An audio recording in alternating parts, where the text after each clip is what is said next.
आणि माझं आता तुम्हा सर्वांना आव्हान आहे, आता ह्या मंत्रिमंडळाची बैठक ज्या दिवशी मुंबईला असेल, आपण सर्वांनी त्या ठिकाणी आता जायची ही आपलं कर्तव्य आहे. विनंती नाही, कुणालाही अर्ज अचना नाही, हे कर्तव्य त्या दृष्टिकोनातून सर्वांनी ज्यांची ज्यांची माझ्यासोबत यायची तयारी त्या सर्वांनी माझ्या नंबरवरती कॉन्टॅक्ट नंबर करा, फोन करा किंवा सोशल मीडियावरती आता या लाईव्हवरती स्वतःच तुम्ही ज्यांना ज्यांना यायचे ह्या मंत्र्यांना आता जाब विचारायचा आहे. आपले आमदार जे आहेत 6-7 निवडून गेले, जे जे त्यावेळेस काय काय काय काय बोलले होते की आता जर का शेवटच्या टप्प्यात हत्ती गेला आणि शेपूट अडकला असं केलं का नुसतं हत्ती गेला हे दाखवायचं काम होतं का फक्त शेपूट दाखवायचं होतं आणि हत्ती झाकून ठेवायचा होता, हे विचारण्यासाठी आता मंत्रिमंडळात मुंबईला जाऊन धडक देऊन तिथं समोर जाब विचारायचं आहे. आंदोलन करायचंय का भंडारा उधळायचा आहे ते नंतर बघू. आमच्या आरक्षणाचा अध्यादेश काढायला आता तुमचं कुठे अडकलं घोडं? जात प्रमाणपत्र खिलाऱ्यांची जी धनगड नावाची रद्द केली, सर्व ॲफिडेव्हिट सरकारने कोर्टामध्ये दाखल केलं, सर्व झालं. हे अनेक आपले हुशार कर्तबगार आमदारांनी त्यांच्या तोंडाने जाहीर सभेत बोलले. मग आता जर का एवढं होऊन शेवटच्या टप्प्यात असताना जर का जाणून बुजून आता तुम्ही पुन्हा 5 वर्ष लावणार असेल तर ते आंदोलन गेलं गाढवाच्या ह्याच्यात. आता जे करायचे ते समोरासमोर करू. कारण आज हे मी बोलतोय, उद्या कदाचित 2029च्या निवडणुका, 34च्या हे असंच चालत राहणार आहे पुढं. पुन्हा तेच पुन्हा आचारसंहिता जरा लागायला कुणकुण लागली 2-3 महिन्यांनी की पुन्हा कोणतरी कुणाच्या तरी खालून बोट घालून त्याला उभा करणार. हा, लढ रे बाबा, आरक्षणाचं आंदोलन करून लढ. एक दाखवा, एक त्या आत्ता ह्या निवडणुका झाल्यानंतर विधानसभेच्या एक तरी व्यक्ती दाखवा ज्याने आरक्षणाच्या नावाखाली आवाज उठवला. एक जण मीटिंग घेतली, बैठका घेतल्यात, सभा घेतल्यात, आंदोलनाच्या बाबतीमध्ये कुठेतरी पत्र दिले कलेक्टरांना, कुणाला एक माणूस दाखवा. हे काय चाललंय? तमाशा लावलाय जातीचा. मेंढपाळांसाठी अमुक करणारे, मेंढपाळांसाठी तमुक करणारे. काय त्या महामंडळाची बोंबशिळी, मेंढी विकास महामंडळ, कोण अध्यक्ष, किती निधी दिला, काय दिला? अर्थ खात्याचे मंत्री आहेत, विचारा ना त्यांना, विचारा. आम्ही त्यावेळेस तिथं आरक्षण आंदोलनात जरा बोललो तर सगळे आमचे ना आमच्या अंगावर काही भुकायला. आता विचारा ना त्यांना, कुठे गेलं तुमचा निधी? काय तुम्ही महामंडळाचं काय करायचं? त्याला कुलूप लावून टाळा ठोकायचं का मेष महामंडळाला, ज्याच्यावरती करोडो मेंढपाळ बांधवांचं भवितव्य तुम्ही ठेवले करून? काय त्या मेष महामंडळाचं करायचं? गोट्या द्यायच्या खेळायला त्यांना? ही असली खोटी तुम्हाला जे बोलतात ना, 5 कोटी, 10 कोटी, 100, 500, 5000, 10,000 द्यायचं काहीच नाही हो. द्यायचं काय नाहीच म्हणून बोलतात. आणि तुम्हाला पण हे ऐकून तुम्ही वा काय बोलले, 10,000 कोटी दिली, वा, आण रे भंडरान, आण घोंगडं, आण काठी. अरे आण काठी घाल की त्याच्या डोक्यात, कशाला हातात देतो बाबा? फुकटचा मोठेपणा द्यावा. आपण जाऊन नाही विचारणार कधी? साहेब 10 वर्ष तुम्ही तुमच्या थोबाडने बोंब लावतात ना. 500, 1000, 2000 कोटी कुठे गेले पैसे? कोटीची उड्डाणं घेतात. काय करायचे ते? सुरुवात करून घालायचे का सारायचे तुमच्या खालून? त्यांचे सत्कार, त्यांचे उठाठेव, फोटो, बॅनर, काय चाललंय? काय कुठे चाललंय समाज? काय राहिले दिशा? ज्यावेळेस मी बोललो की आरक्षणाच्या नावाखाली ह्यांनी दुकानं मांडलीत आणि आपल्या निवडणुका ह्या लोकसभा विधानसभेच्या काढून घेणारे देणार नाहीत आरक्षण, त्यावेळेस मलाही बेड्यात काढलं बऱ्याच जणांनी.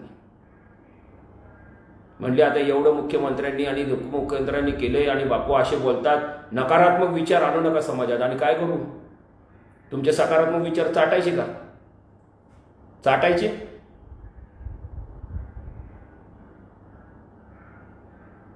का बोर्ड पुसायचं त्या तुमच्या सकारात्मक विचाराने? कसलं? कसला सकारात्मक विचार? खरं बोललेल्या लोकांना नाही सांगायचं तर काय, तुमचे खोटे खोटे सांगून त्यांच्या जीवाचं वाटोळ करायचं, आयुष्य त्यांचं उद्ध्वस्त करायचं, आणि तुम्ही साऱ्यांना त्यांच्यासोबत साठवण करून कॉन्ट्रॅक्ट मिळवायची, भडवेगिरी करून पदं मिळवायची. इथं आरक्षणाच्या नावाखाली मी छाती काढायची आणि तिकडे जाऊन पायाखाली लोटांगण घालायचं. हे बारामती, नागपूर, ठाणे आणि तिकडे मंत्रालयात कुठे कुठे जाऊन काय काय करतात.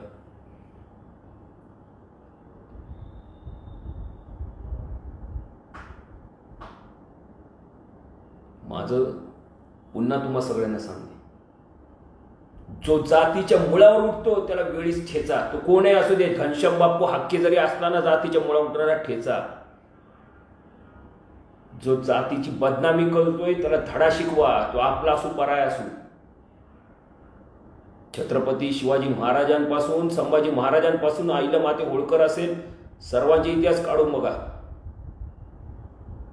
जो आपल्या रयतेच्या विरोधात गद्दारी करतोय, रयतेला त्रास देतोय, आया बहिणींची जो आबरू लुटतोय, त्याचे हात कलम पाय कलम करा. तो कोणही असू द्या, आपला का बाहेरचा, हे कधी महाराजांनी ना अहिल्यामातेनी ना संभाजी महाराजांनी कुठल्याही यांनी बघितलं नाही.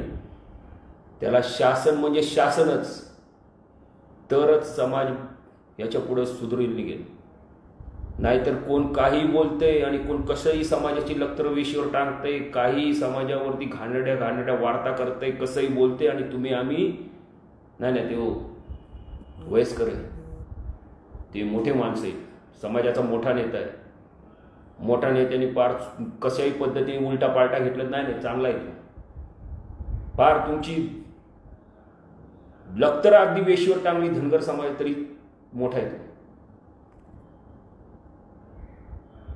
हे जे चाललंय ना, मी बोलतोय फक्त माझ्या जातीवर होणाऱ्या अन्यायाविरोधात. जातीच्या माझ्या आरक्षणाची अंमलबजावणी का नाही झाली? मेंढपाळ बांधवांना माझ्या का नाही आजपर्यंत निधी मिळाला? त्यांना न्याय का नाही मिळाला? का समाजाला दरवेळेस आंदोलनाच्या नावाखाली भरभटकटलं जात आहे? का या समाजाची हेळसांड करताय? का ह्या जातीची बदनामी भर चौकात भर रस्त्यात करताय, तुम्ही भर सभेत करताय? आणि आज एवढे आमदार निवडून गेले, त्यातले एवढे मंत्री आमचे अहिल्या मातेचे वंशज राम शिंदे साहेब आज सभापती आहेत, एवढ्या मोठ्या पदावर आहेत. का नाही आपल्या समाजाची माणसं आज जात आहेत? का नाही आंदोलन करते? जे काय कृती समितीचे काय अध्यक्ष सदस्य, हजारो कृती समित्या झाल्या, का नाही जात तिथं सर्वांनी स्वतःचा मान सन्मान ठेवून? साहेब आता तरी आमची अंमलबजावणी करा, आमच्या कोट्यवधी बांधवांच्या पिढ्यानपिढ्या बर्बाद झाल्या, आता तरी आरक्षणाची अंमलबजावणी करा, आता तरी त्यांना न्याय मिळू देत. आलात ना सत्तेवर, 10 वर्ष फसून आलात, आता पुन्हा आलात, आता तरी तेवढं तर करा, तेवढं तरी पुण्य पदरात पाडून घ्या. आणि मग आम्ही बोलत असताना मग कुणाला काय काय वाटतं त्यांनी मग वेगवेगळी कमेंट्स करायला सुरुवात करायची. तर त्यांना माझं एकच सांगणं आहे, मी असाच राहणार, असाच बोलत राहणार. आणि जो माझ्या विरोधात काही पण जर का बोटं घालायचं काम करतोय तर त्याला त्या पद्धतीने उत्तर दिलं जाईल. जागेवर येऊन तो सांगेल त्या ठिकाणी. आणि हा विषय थोडासा आता बाजूला ठेवू, परंतु एकच सांगतो, आता मुंबई गाठल्याशिवाय पर्याय नाही. ना तिथं जाऊन आपल्याला कुणाच्या थोबाड फोडायचे, ना कुणाच्या तोंडावर काय मारायचे, ना का तिथं जाऊन काय घेरावा घालायचा आहे. एकच प्रश्नाचं आमच्या उत्तर द्या की जर का ते जात प्रमाणपत्र खिलाऱ्यांची धनगर जात प्रमाणपत्र रद्द करण्याचा GR काढून आदेश आपण दिलेले असताना आणि ते झाले सुद्धा, त्याच्यानंतर आता शेवटच्या टप्प्यामध्ये का घोडा आणलंय? का नाही अंमलबजावणीच्या बाबतीमध्ये निर्णय घेते त्वरित तुम्ही? का नाही महाराष्ट्रातल्या प्रत्येक जिल्हाधिकाऱ्यांना तशा पद्धतीने GR काढून आदेश देत आहात की त्वरित महाराष्ट्रातील सर्व धनगर समाजाला STचे जातीचे प्रमाणपत्र वितरित करावं? अशा पद्धतीने का नाही आदेश काढते? आम्हाला एवढ्याच प्रश्नाचं उत्तर सरळ सोप्या भाषेत द्यावं.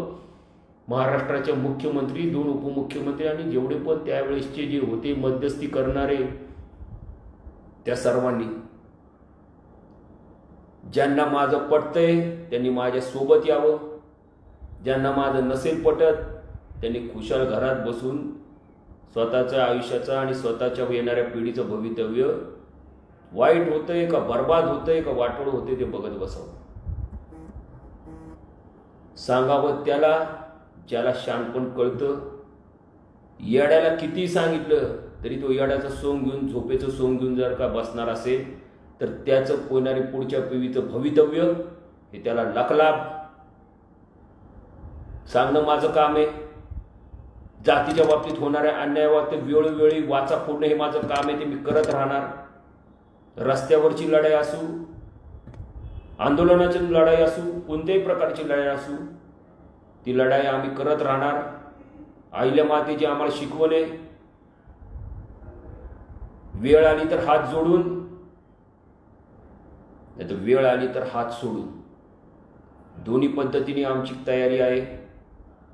सर्वच बाबतीत याच्या पुढं जर का आरक्षणाच्या नावाखाली पुन्हा आंदोलनाच्या बाबतीमध्ये जर का कुणी